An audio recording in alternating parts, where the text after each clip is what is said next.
leadership and communication with the CEO of Ben & Jerry's. I'm singling out an insider at Ben & Jerry's, Dave Stever, who joined the company as CEO in 2023, and what his style can teach us about persuasive leadership.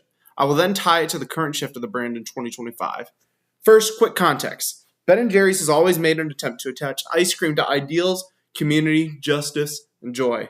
Such valued-oriented DNA comes into play here, as the tremendous communication leaders are not merely transmitters of information, but decode, identify into action. One of the former CEOs, Matthew McCarthy, stated that the effect can be achieved through sincerity. In other words, unless your position is really felt within the company, people do not believe it. This sets a benchmark of any Ben & Jerry's leader: authenticity or bust. This source was provided by Business Insider Africa. So Dave Stever had to rejoin in the late 1980s and work his way up through marketing and brand-related positions to the top post in May 2023. Those extended runways provided him with an astral, which would call ethos credibility based upon time, outcome, and confidence. Ethos in leadership is given when your audience grants you authority to lead them. Credibility was not something that Stever brought up by gained through casks and decades. It is necessary to note that he ruled up to 1988 and was appointed the CEO. So what's the point in even making communication convincing? Story over slogan. Pathos. The decision frame is provided internally by the three parts of the brand: mission, product, and economic and social.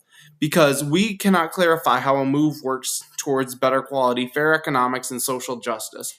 Then we rethink that it applies of logos, which is resonating to readable and by the employers and consumers. It is also the consistency of citadini.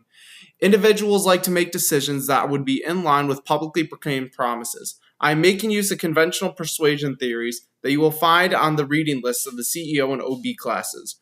Risk-taking authenticity. The company possesses a track record of raising its voice on matters of hot-button issues, such as a position produces sympathy and antagonism and other parties. But as leadership manages to speak volumes, tell the truth, do it, and provide a reason why. This is why you become reluctant to tell your own story and you will fall into persuasion.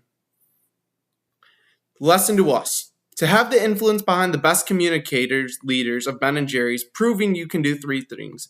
To begin your promises into writing. Second, create human small stories that demonstrate those commitments into action. Who has helped and what was changed, why is important.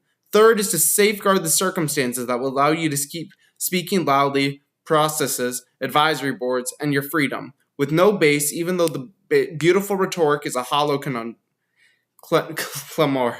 On a good day, Ben & Jerry's demonstrates how a leader may transform an ordinary and happy-looking thing into a universally condemnable language. This is a longer-lasting persuasion than the pint.